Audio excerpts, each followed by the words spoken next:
குடும்பம், உங்கள் பிள்ளைகள் அவரை காட்டுகிற ஒரு வாசனையாக, an aroma, fragrance of Christ. என்ன வாசனை வீசுகிறது உங்கள் குடும்பம்?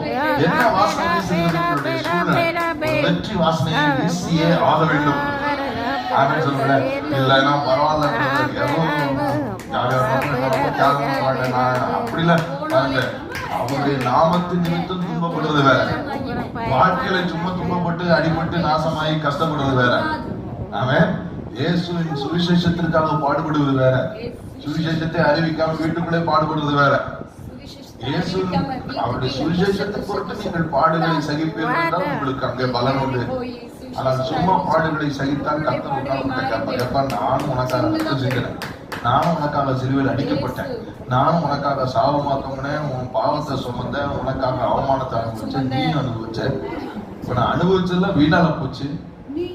என் கரையும் நான் செலுத்தின அந்த ரத்தம், அந்த வேதனை, அந்த வியாபனம் எல்லாமே வேஸ்ட் ஆக்கிட்டியே. எதுக்கு வந்து கேட்பேன், எதுக்கு வந்த? அங்கதான் எப்படி இருக்கும் யோசித்து பாருங்க. எனவே உங்கள் ஆவினாலும் உங்கள் மாம்சத்தினாலும் உங்கள் இயேசுவை மகிமைப்படுத்த வேண்டும். அதைத்தான் பொருந்திருக்கும், நீங்கள் கிரயத்திற்கு கொள்ளப்பட்டீர்கள். எனவே நீங்கள் உங்கள் சரீரத்தினாலும் உங்கள் ஆவினாலும் அவரை என்ன செய்ய வேண்டும்? எப்படி மகிமைப்படுத்துவீர்கள்?